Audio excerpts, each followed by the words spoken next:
तो जय नमस्कार दोस्तों, आप सभी का स्वागत है हमारे यूट्यूब चैनल रैपिड स्टडी में। तो अपनी एसएससी एमटीएस की जो सीरीज चल रही थी उसके हम सेट नंबर 11 का सुपरफास्ट रिवीजन करेंगे। और पहले हम 10 क्वेश्चनों का कुछ रिवीजन कर लेते हैं। तो पहला क्वेश्चन ये है कि बांचो और चालो डांस जो है ये कहाँ का है। तो ये कहाँ का है, ये अरुणाचल प्रदेश का है। कहाँ का, अरुणाचल प्रदेश का है। बनारस घराने के फाउंडर कौन है, तो जानकी प्रसाद जो है वो बनारस घराना के फाउंडर है। गोंचा उत्सव कहाँ मनाया जाता है, तो ये छत्तीसगढ़ में मनाया जाता है। शूटिंग गाय का संबंध किससे है, तो शूटिंग गाय का संबंध हमने आपको 5 वर्ड बताए थे किससे संबंधित है, तो बास्केटबॉल से संबंधित है। बास्केटबॉल में प्लेयरों की संख्या कितनी होती है, तो 5 प्लेयर की संख्या होती है। और एक्स्ट्रा में हम कितने प्लेयर को रखते हैं, तो 7 प्लेयर को रखते हैं। ठीक है, टोटल ओवरऑल कितने हो जाते हैं, तो 12 जो है इसमें प्लेयर की संख्या हो जाती है। लेकिन अगर आपसे क्वेश्चन पूछा जाए तो सिर्फ आप 5 ही लगाकर आएंगे। बास्केटबॉल की ऊंचाई कितनी होती है, तो 10 फीट या फिर 3.05 मीटर जो है इसकी ऊंचाई होती है। बास्केटबॉल में बीच के कोर्ट का क्षेत्रफल कितना होता है, तो 16/18 जो है 16/8 जो है इसके कोर्ट के बीच का क्षेत्रफल होता है। और वॉलीबॉल की बात कर लेते हैं तो 18/9 जो है वो इसका क्षेत्रफल होता है ओवरऑल। हडिम्बा देवी का मंदिर कहाँ पर है, तो हिमाचल प्रदेश में हडिम्बा देवी का मंदिर है। अनगार्डेड पुस्तक की बात कर लेते हैं तो मिताली राज जो है अनगार्डेड पुस्तक के लेखक हैं। विधान परिषद में सदस्यों का कार्यकाल कितना होता है, तो 6 वर्ष और 65 वर्ष जो है इनके सदस्यों का कार्यकाल होता है। मैंडलीफ की आवर्त सारणी कब बनाई गई थी, तो 1869 में इसको बनाया गया था।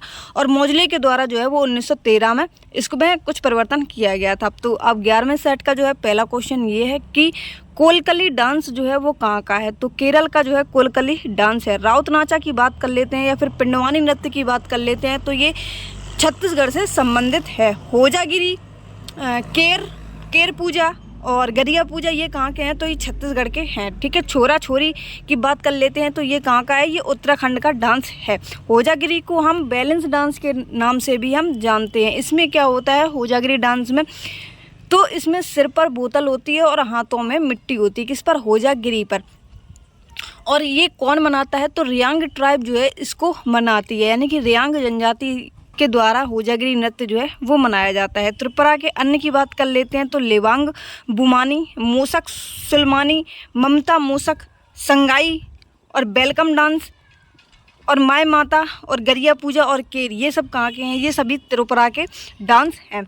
नवाजुद्दीन सिद्दीकी की बात कर लेते हैं तो इनकी पुस्तक का नाम क्या है, an ordinary life. Cracking the code किसकी है, तो आयुष्मान खुराना की जो है ये पुस्तक है cracking the code. The bachelor dad कौन सी, द बैचलर डैड किसकी है, तो तुषार कपूर की है। बैडमैन की बात कर लेते हैं तो ये किसकी है, गुलशन ग्लोवर की है। The kisses of my life ये किसकी है, तो इमरान हाशमी की है। एंड देन वन डे ये किसकी है, तो नासिरुद्दीन शाह की है। रोमांसिंग विथ लाइफ ये किसकी है, तो ये देव आनंद की है, रोमांसिंग विथ लाइफ। खुल्लम खुल्ला किसकी है, तो ऋषि कपूर की है। Your best day is today ये अनुपम खेर की है। और इन्होंने ये लिखा है कि आप खुद में ही बेस्ट हैं। Your best day is today. Anything but खामोश ये किसका है, तो ये शत्रुघ्न सिन्हा का है। सोनार किला प्लस छोटा चेलम इसके लिए इसके डायरेक्टर कौन है, तो इसके जो डायरेक्टर हैं वो हैं सत्यजीत रे। और ये जो फिल्म है ये कौन सी फिल्म है, तो ये बंगाली फिल्म है। द गाइड ये किसकी है, तो द गाइड है R.K. नारायण जी की। रानी मुछैया लोक नृत्य की हैं जिन्हें 2023 में पद्मश्री से सम्मानित किया गया, तो ये किसकी लोक नृत्य हैं, तो उम्मट आर्ट की ये लोक नृत्य की हैं। लंबाड़ी डांस कहाँ पर मनाया जाता है, तो कहाँ पर, ये अंधा में मनाया जाता है। अंधा व्यक्ति कैसा है, लंबा है, कैसा है, लंबा है। और वो ढिमसा यानी कि धीमी आंच में क्या कच्ची पूड़ी सेकता था। तो ये कहाँ के हो जाएंगे, ये सभी आंध्र प्रदेश के हो जाएंगे। अम्मट आर्ट कहाँ का है, तो उम्मट आर्ट जो है ये कर्नाटक का है। कहाँ का नृत्य है, ये कर्नाटक का है। तेल लगा के घुसा दी, क्या लगा दी, तेल लगा के घुसा दी, तो घुसा दी कहाँ का है, ये तेलंगाना का है। डोमर सिंह कुंवर की बात कर लेते हैं तो ये राउत नाचा से संबंधित हैं। और राउत नाचा कहाँ का है, तो ये छत्तीसगढ़ का नृत्य है। कालबेलिया काल बुला लिया किसके यहाँ से काल बुलाया है, तो राजा के यहाँ से जो है वो काल बुलाई है। और कालबेलिया की सबसे फेमस पर्सन कौन है, तो गुलाबो सपोरा जो है वो कालबेलिया के सबसे फेमस पर्सन है। पिंडवानी की कौन है, तो तीजनबाई सबसे फेमस फीमेल के हमने बारे में बताया था। तो तीजनबाई से अगर क्वेश्चन आता है पिंडवानी से, तीजनबाई जरूर पूछी जाती हैं। और ऊषा हीराबाई जो है वो भी यहाँ पिंडवानी से संबंधित है। और पिंडवानी कहाँ का नृत्य है, तो छत्तीसगढ़ का ये नृत्य है। सुरेखा पुड़ेकर, सुलोचना चैवाड़, ये कहाँ है, ये किसकी है, तो लावनी नृत्य। लावनी नृत्य कहाँ का है, तो महाराष्ट्र का है। मकर ध्वज दरोगा की बात कर लेते हैं, तो छऊ नृत्य से संबंधित हैं। और गंभीर सिंह मुंडा जो हैं वो भी छऊ नृत्य से संबंधित हैं। और छऊ नृत्य हमने कितने प्रकार के बताए थे, तो 3 प्रकार के बताए थे। एक है सरायकेला छऊ, एक है मयूरभंज छऊ, और एक और छऊ बताया था। मयूरभंज छऊ जो है वो उड़ीसा का है, और सरायकेला छऊ जो है वो झारखंड का है। ठीक है, एक छऊ और है इसमें, वो अभी एग्जैक्टली याद नहीं आ रहा। पंडित जसराज का संबंध किस घराने से है, तो मेवाती घराना जो है इससे संबंध है इनका, पंडित जसराज का। और ये किस वाद्ययंत्र से संबंधित है, पंडित जसराज, तो ये वायलिन से भी संबंधित हैं और तबले से, दोनों से ही ये संबंधित हैं। और इन्हें पद्म विभूषण कब मिला है, तो पद्म विभूषण जो है वो इन्हें 2000 में मिला हुआ है। इन्हें अंतर्राष्ट्रीय खगोल संघ के लिए हीन ग्रह UP 32 का नाम इनको दिया गया है। ठीक है, मेवाती घराने के फाउंडर कौन है, तो मेवाती घराने के फाउंडर की बात कर लेते हैं, तो नज़ीर खां जो है वो मेवाती घराने के फाउंडर है। किराने घराने की बात कर लेते हैं, ये मुजफ्फरनगर का ये घराना है। मुजफ्फरनगर जो है वो कहाँ पड़ता है, ये उत्तर प्रदेश में पड़ता है। और किराना घराना के संस्थापक कौन है, तो करीम खान जो है वो इसके संस्थापक हैं। वाहिद खां, गंगूबाई हंगल और पंडित भीमसेन जोशी, ये इनका सभी का संबंध किससे है, तो ये किराने घराने से संबंधित हैं। पंडित भीमसेन जोशी को 2008 में भारत रत्न से सम्मानित किया गया था। लता मंगेशकर का संबंध अगर बात करें किस घराने से है, तो बाजार घराने या फिर भिंडी घराना जिसको हम कहते हैं, इससे इनका संबंध है लता मंगेशकर जी का। बिटारी मंदिर कहाँ पर स्थित है, तो ये उत्तर प्रदेश में स्थित है। सबसे बड़ा ध्यान का केंद्र कहाँ पर है, तो ये वाराणसी में स्थित है। स्वरवेद मंदिर के नाम से इसको हम जानते हैं। ठीक है, सब बाबा विश्वनाथ का मंदिर कहाँ है, तो उत्तर प्रदेश में एकमात्र ज्योतिर्लिंग जो है वो बाबा विश्वनाथ का है। प्रेम मंदिर कहाँ पर है, तो अपने आगरा में स्थित है, उत्तर प्रदेश में। राम जन्मभूमि अयोध्या उत्तर प्रदेश में स्थित है। भारत माता का मंदिर ये भी कहाँ पर है, ये भी उत्तर प्रदेश में स्थित है। भीतरी मंदिर कहाँ पर है, तो ये कानपुर में उत्तर प्रदेश में स्थित है, जो ईंटों से बना गुप्तकाल का मंदिर है। ईंटों से बना गुप्तकाल का मंदिर है। 10 अवतार का मंदिर कहाँ है, तो ये उत्तर प्रदेश में स्थित है। झारखंड में कौन सा है, तो बैद्यनाथ का मंदिर जो है ये झारखंड में है। बिहार की बात कर लेते हैं, तो सुमेरा सूर्य मंदिर जो है वो कहाँ पर है, बिहार में है। उड़ीसा की बात कर लेते हैं, तो कोणार्क का सूर्य मंदिर जो कि 10 रुपये के नोट पर बना हुआ है, जिसको हम ब्लैक पगोड़ा के नाम से भी जानते हैं, ये कहाँ पर, उड़ीसा में बना हुआ है। तो व्हाइट पगोड़ा के नाम से हम किसको जानते हैं, तो पुरी मंदिर जो कि उड़ीसा में स्थित है। ठीक है, इसी को हम व्हाइट पगोड़ा के नाम से जानते हैं। नववर्ष अलग अलग क्षेत्र में अलग अलग नाम से जाने जाते हैं। जैसे जम्मू एंड कश्मीर में अगर नववर्ष बनाया जाता है कश्मीरी हिंदू के द्वारा, तो उसको हम नवरेह के नाम से जानते हैं। साउथ में अगर तेलुगु नववर्ष मनाया जा रहा है तो उसको हम उगादी के नाम से जानते हैं। केरल में अगर बनाया जा रहा है तो उसको हम बिशु के नाम से जानते हैं, जो कि मलयालमी नववर्ष के रूप में हम जानते हैं। पना संक्रांति के बारे में बात कर लेते हैं, तो उड़िया का नववर्ष जो है इसको हम कहते हैं। गोवा का नववर्ष किस नाम से जाना जाता है, तो संवत्सर पांडवों के नाम से जाना जाता है। बिहार में किस नाम से जानते हैं हम नववर्ष को, तो जुड़ शीतल के नाम से जानते हैं। तमिलनाडु में हम किस नाम से जानते हैं, तो पुंथुडू के नाम से इसको जानते हैं। सिक्किम की बात कर लेते हैं, तो लोसांग जो है इसको हम सिक्किम के रूप में, मतलब लोसांग को हम नववर्ष के रूप में हम जानते हैं। और किसका नववर्ष है लोसांग, तो सिक्किम का है। मणिपुर की बात कर लेते हैं, तो चेरा ओगा जो है इसका नववर्ष है। पश्चिम बंगाल की बात कर लेते हैं, तो पोयला बैसाख नाबो बोरसो जो है वो पश्चिम बंगाल का है। महाराष्ट्र की बात कर लेते हैं, तो गुड़ी पड़वा इसका है। नववर्ष के रूप में गुड़ी पड़वा को जानते हैं। बुद्ध पूर्णिमा हिंदू के किस महीने में मनाई जाती है, तो बैसाख महीने में जो है वो बुद्ध पूर्णिमा मनाई जाती है। किसमें, बुद्ध पूर्णिमा जो है वो बैसाख में मनाई जाती है। बसंत पंचमी कब मनाई जाती है, तो माघ के माह में जो है वो बसंत पंचमी मनाई जाती है। महाशिवरात्रि कब मनाए जाते हैं, तो महाशिवरात्रि जो है वो फागुन में मनाई जाती है। गुड़ी पड़वा कब मनाते हैं, तो चैत्र माह में मनाते हैं। गुरु पूर्णिमा की बात कर लेते हैं तो आषाढ़ में जो है इसको मनाते हैं। अक्षय तृतीया की बात कर लेते हैं तो बैसाख में इसको हम अक्षय तृतीया को मनाते हैं। 2011 की जनगणना के तहत किस स्टेट में और यूनियन टेरिटरी में लिंगानुपात सबसे कम रहा है? तो हरियाणा का जो लिंगानुपात है वो सबसे कम रहा है स्टेट में। और अगर यूनियन टेरिटरी की बात कर लेते हैं तो दमन एंड दीव इसका सबसे कम रहा है, जिसका सबसे कम कितना है तो 618 फीमेल से 1000 मेल्स पर। और हरियाणा का जो है वो 879 फीमेल्स हैं 1000 मेल पर। ठीक है, मैक्सिमम रेशियो सेक्स रेशियो कहाँ का है? तो केरला का सबसे अच्छा सेक्स रेशियो है, जिसमें 1084 फीमेल्स हैं 1000 पुरुष पर। ठीक है, सेक्स रेशियो ऐसे ही निकाला जाता है। और यूनियन टेरिटरी सबसे ज़्यादा कहाँ पर है? तो 1037 जो है वो पुडुचेरी का है। इसके अलावा आगे हम चलते हैं, सबसे ज़्यादा सेक्स रेशियो वाला जिला कौन सा है? तो जिला हम माहे जिला कहेंगे। किसको? माहे जिला है। 0 से 6 वर्ष तक के चाइल्ड सेक्स रेशियो सबसे ज़्यादा कहाँ पर है? तो कहाँ पर है? अरुणाचल प्रदेश में। अरुण के सबसे ज़्यादा बच्चे हैं। किसके? ऐसे याद रख सकते हैं, अरुण के सबसे ज़्यादा बच्चे हैं, तो सेक्स रेशियो यहाँ का सबसे ज़्यादा अच्छा है। और सबसे कम कहाँ का है? तो हार मान गए हरियाणा वाले हार मान गए बच्चों के मामले में भी। ठीक है, इसके अलावा हम बात करते हैं बेटी बचाओ बेटी पढ़ाओ।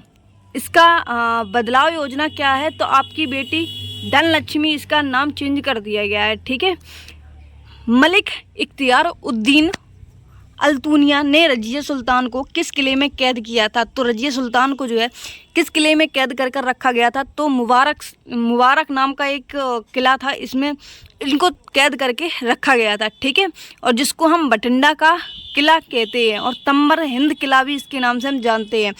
और रजिया सुल्तान किसकी बेटी थी? तो इल्तुतमिश की बेटी थी, जिनको हम गुलामों का गुलाम कहते हैं, इल्तुतमिश को। इल्तुतमिश किसका गुलाम था? तो ये कुतुबुद्दीन ऐबक का गुलाम था। और कुतुबुद्दीन ऐबक किसका गुलाम था? तो ये गौरी का गुलाम था। 1206 से लेकर 1210 तक जो है वो कुतुबुद्दीन ऐबक का कार्यकाल रहता है।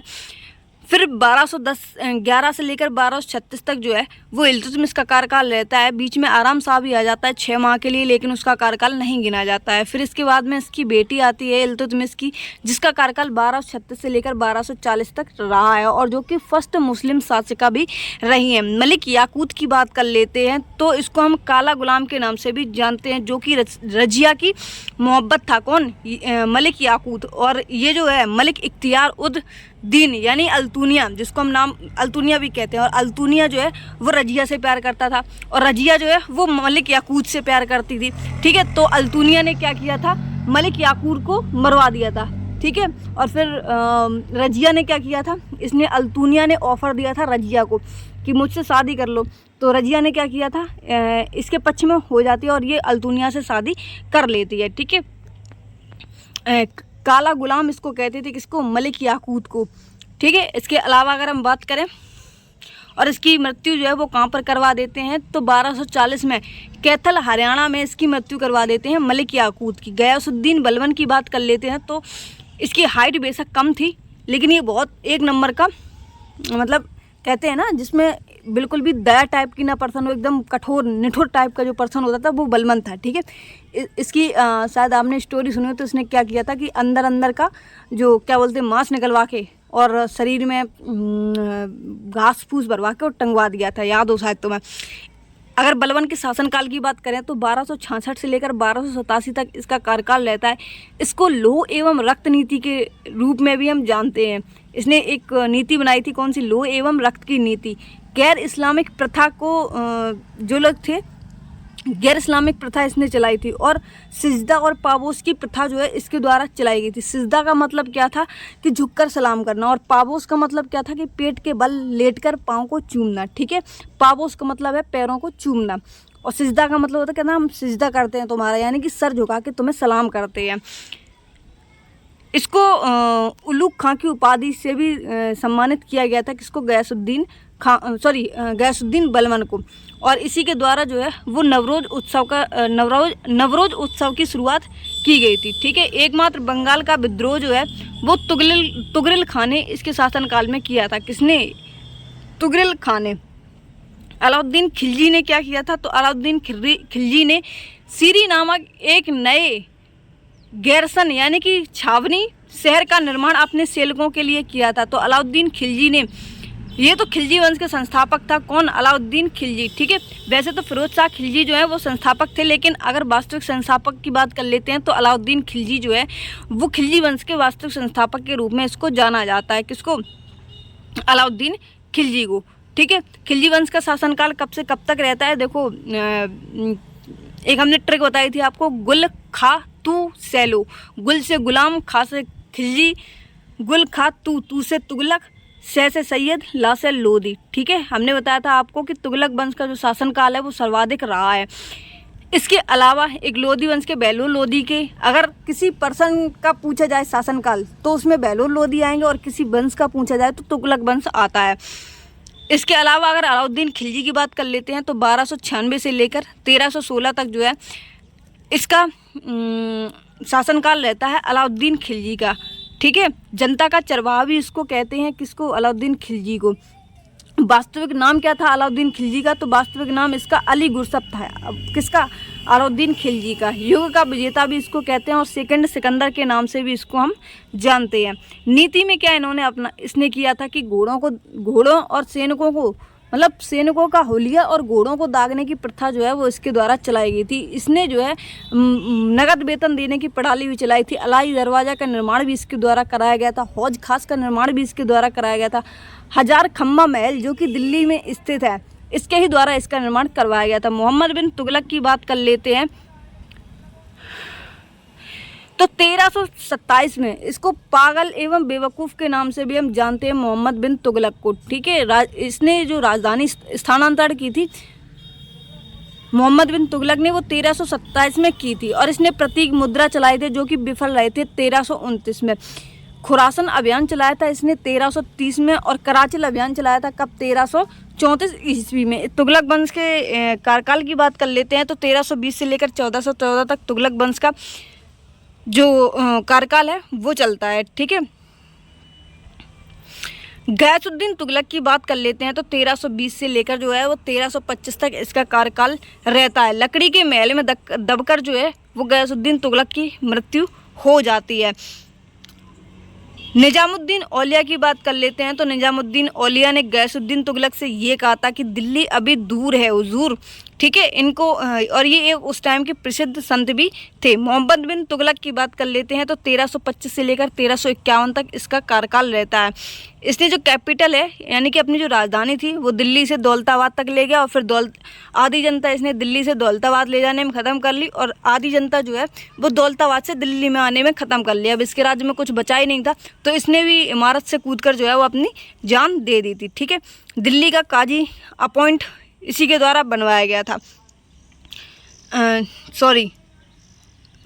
ये यहाँ पे नहीं है, हाँ, दिल्ली से दौलताबाद। ये 1333 में जो है इब्न बतूता आता है।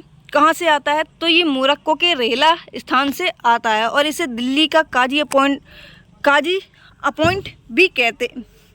दिल्ली का काजी अपॉइंट, पता नहीं क्या लिखा हुआ है, अपॉइंट समझ में नहीं आ रहा। 1342 में इब्न बतूता को चीन भेजा। किसको? इसी ने, मोहम्मद बिन 1342 में इब्न बतूता को चीन भेजा दूत बनाकर। ठीक है, और इसके बाद में कौन आ जाता है? तो फिरोज शाह तुगलक जो है इसके शासनकाल के बाद में आ जाते हैं। ये कब मर जाता है? तो 57 तक तो इसका कार्यकाल रहता है, 1325 से 1357 तक, 51 तक। फिर 1351 से लेकर 1388 तक फिरोज शाह तुगलक जो है वो शासन करता है। फारसी में इसने एक आत्मकथा लिखी थी। किसने? फिरोज शाह तुगलक ने। कौन सी? फुतूहात ए फिरोज शाही। और तकावी ऋण जो है वो किसानों के लिए इसने माफ़ कर दिया था, और लगाया किसने था? तो जो अभी क्या बोलते बुद्धमान एंड बेवकूफ़ फिरोज शाह, अरे फिरोज शाह नहीं है, क्या नाम अभी, MBT मोहम्मद बिन तुगलक। ठीक है, मोहम्मद बिन तुगलक ने इसको स्टार्ट किया था तकावी ऋण को, और माफ़ किसने कर दिया था? तो फिरोज शाह तुगलक ने इसको माफ़ कर दिया था। इसने एक नया विभाग बनाया था जिसको हम दीवान अमीर कोई के नाम से जानते हैं। सिकंदर लोदी का मूल नाम क्या था? तो निजाम खान जो है वो सिकंदर लोदी का मूल नाम था। लोदी वंश जो है वो कब से कब तक चलता है? तो 1451 से लेकर 1526 तक चलता है। उलूग खां की उपाधि किसको दी गई थी? तो मोहम्मद बिन तुगलक को उलूग खां की उपाधि दी गई थी, और बलवन को भी दी गई थी, और अलाउद्दीन खिलजी का जो भाई है इसको भी उलूग खां की उपाधि दी गई थी। फरीद खां के नाम से हम किसको जानते हैं, तो शेरशाह सूरी को हम फरीद खां के नाम से जानते हैं, और ये बीच में आ जाता है। ठीक है, हुमायूं का कार्यकाल चल रहा था, फिर ये शेरशाह सूरी बीच में आ जाता है, फिर वापस जो है वो हुमायूं बीच में आता है।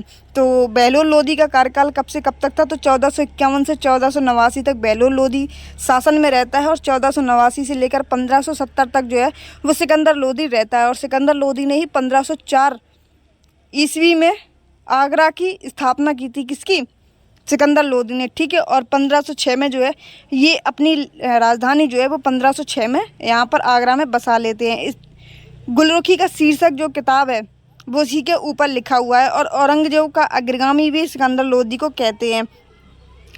इब्राहिम लोदी की बात कर लेते हैं, तो 1517 से लेकर 1526 तक इब्राहिम लोदी का कार्यकाल रहता है, जो कि दिल्ली सल्तनत का लास्ट और अंतिम शासक था। कौन, इब्राहिम लोदी।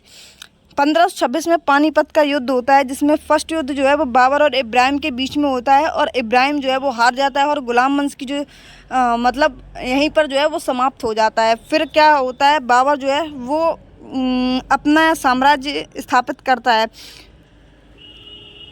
भारत में। ठीक है, और बाबर ने कितने युद्ध लड़े थे भारत में, तो 8 युद्ध जो है वो भारत में लड़े थे। भारत के किस राज्य में स्थानांतरित खेती को बारिंगा के नाम से जाना जाता है, तो बारिंगा के नाम से उड़ीसा राज्य में जाना जाता है झूम खेती को। भारत के नॉर्थ ईस्ट में स्थानांतरित खेती होती है। स्थानांतरित खेती कहाँ पर होती है, तो भारत के नॉर्थ ईस्ट में होती है। मध्य प्रदेश की बात कर लेते हैं, यहाँ पर खेती को हम जो झूम खेती होती है उसको हम किस नाम से जानते हैं, तो बेवर, दिया और दैयार के नाम से जानते हैं। राजस्थान की बात कर लेते हैं तो बत्रा खेती के नाम से जानते हैं। आंध्र की बात कर लेते हैं तो पोंडू खेती के नाम से हम जानते हैं, और केरला की बात कर लेते हैं तो कुमारी खेती के नाम से इसको हम जानते हैं। चेना खेती की बात कर लेते हैं तो श्रीलंका में जानते हैं, और रे की बात कर लेते हैं तो वियतनाम में इसको हम जानते हैं। विश्व की सबसे बड़ी मूंगा चट्टान, जिसे हम ग्रेट बैरियर रीफ के नाम से भी जानते हैं, ये कहाँ पर है, तो ये ऑस्ट्रेलिया में पाई जाती है, ग्रेट बैरियर रीफ।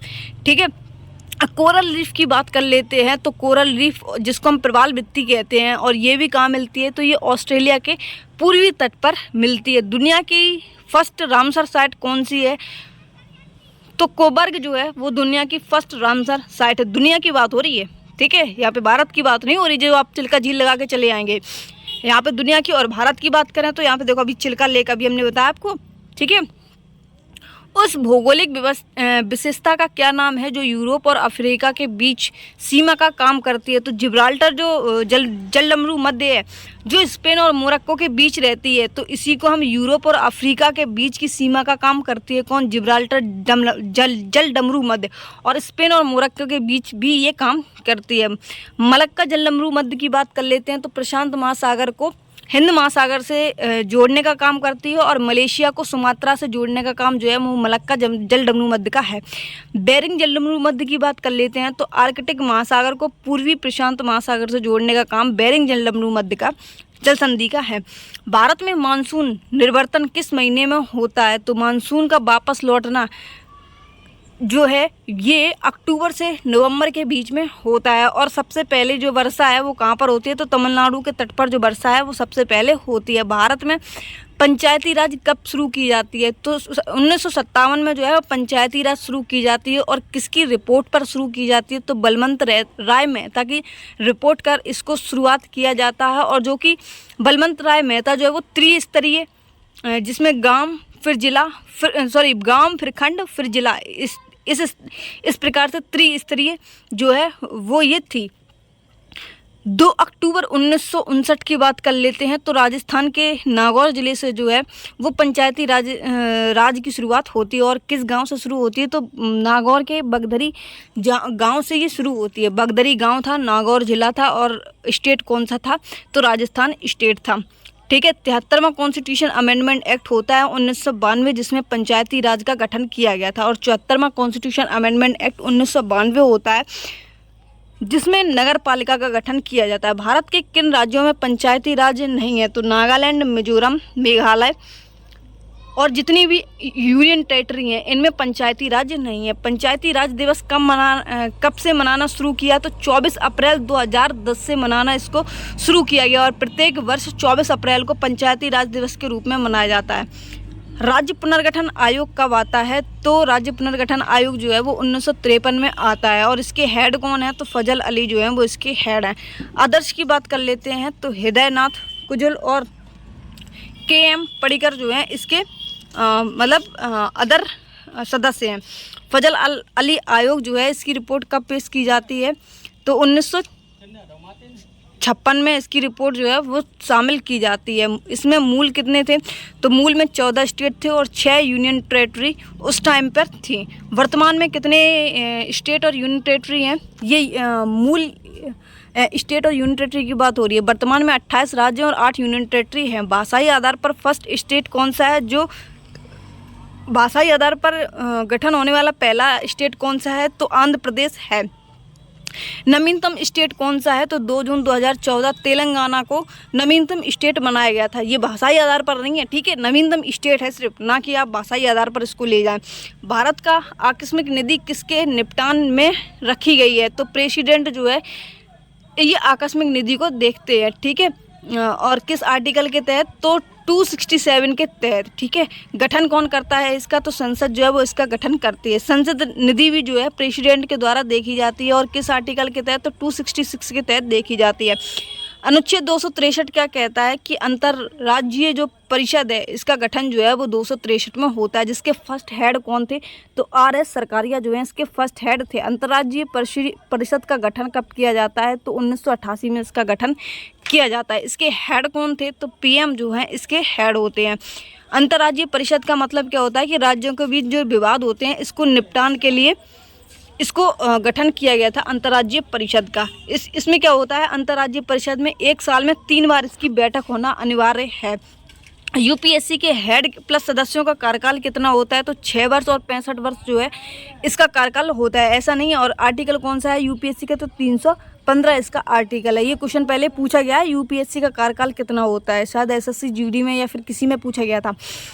1 अक्टूबर 1926 में किसकी स्थापना होती है? ली आयोग के द्वारा UPSC की स्थापना होती है।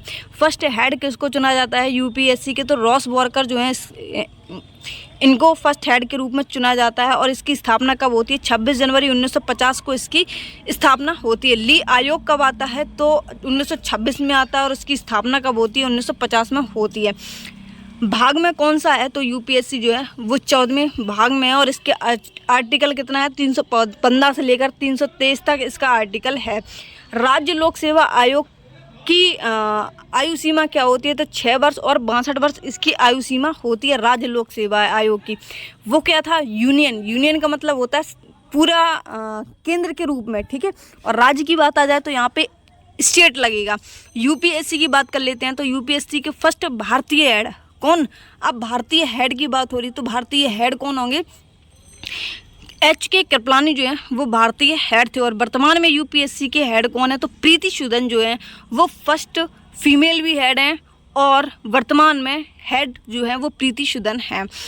भारत का चुनाव आयोग पहली बार बहुसदस्यीय निकाय कब बना? तो 16 अक्टूबर 1989 में पहली बार जो है बहुसदस्यीय निकाय बनता है। इसमें 3 सदस्य होते हैं जिसमें 1 हेड होता है और 2 जो हैं वो अदर होते हैं। मुख्य चुनाव आयुक्त की बात कर लेते हैं तो मुख्य चुनाव आयुक्त 6 वर्ष और 65 वर्ष इसकी कार्यकाल होता है, ठीक है। अन्य चुनाव आयुक्त की बात कर लेते हैं तो 6 वर्ष 62 वर्ष कार्यकाल होता है। अनुच्छेद की बात कर लेते हैं तो 324 से लेकर 329 तक और भाग 5 होता है। UPSC कब किसमें बताया था? तो भाग 15, UPSC भाग 14 में बताया था हमने 315 से लेकर 323 तक, ठीक है।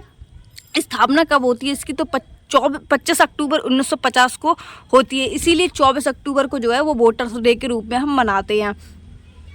EVM का फुल फॉर्म क्या होता है? EVM जिसमें हम वोट डालते हैं तो इलेक्ट्रॉनिक वोटिंग मशीन होती है, ठीक है। सबसे पहले इसको यूज़ कहाँ किया गया था? तो विधानसभा चुनाव में इसको सबसे पहले यूज़ किया गया था 1982 में। और कहाँ पर? केरल में इसको यूज़ किया गया था।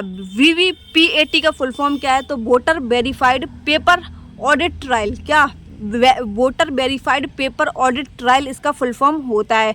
इसको सबसे पहले यूज़ जो है वो 2013 में नागालैंड में किया जाता है। नोटा का मतलब क्या होता है? नोटा में यानी कि नन ऑफ दीज एबव, ठीक है। क्या होता है इसका मतलब? None of these the above 2024 में सर्वाधिक नोटा को वोट कहाँ पर दिए गए हैं? तो इंदौर में सर्वाधिक जो वोट है वो नोटा को दिए गए थे अब की बार। और इसकी शुरुआत कब होती है? तो 2013 से इसकी शुरुआत होती है। इसके बाद आगे चलते हैं। क्वेश्चन कहाँ पर था? यहाँ पे। बैरोमीटर एक उपकरण है जो क्या मापता है? तो बैरोमीटर जो है वो वायु दाब को मापने का काम करता है। ठीक है।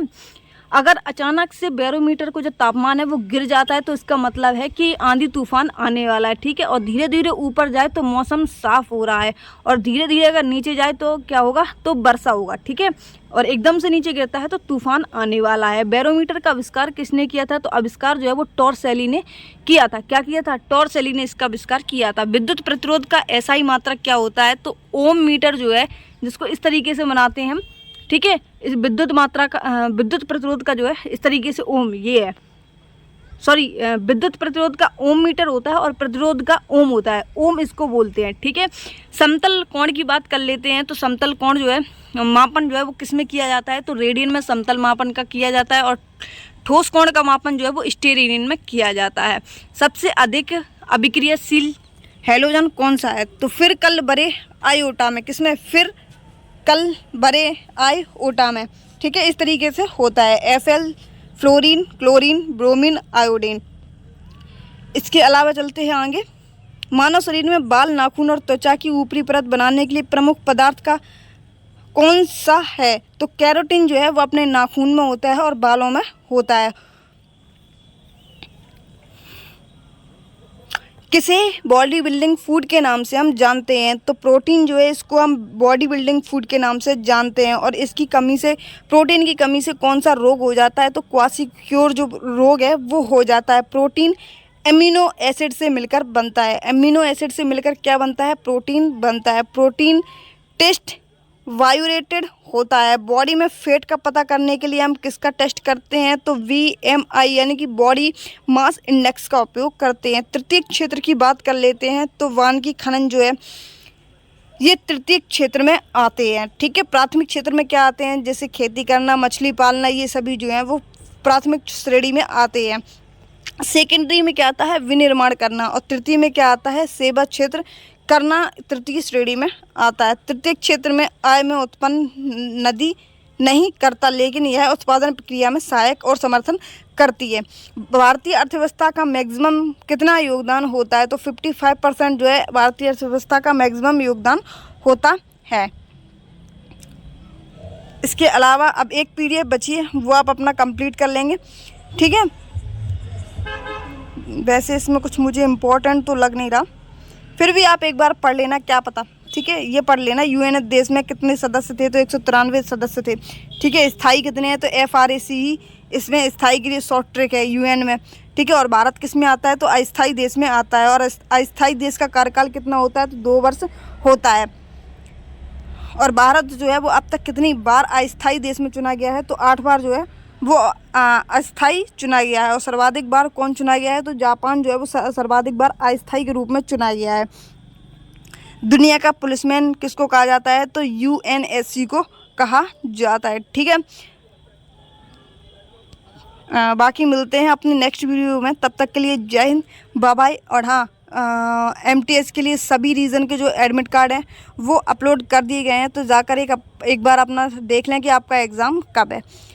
तो मिलते हैं अपने नेक्स्ट वीडियो में। तब तक के लिए जय हिंद, बाबा। और उसकी PDF जो है वो हमारे टेलीग्राम चैनल पर अपलोड कर दी गई है, तो जाकर एक बार विज़िट ज़रूर कर लेना।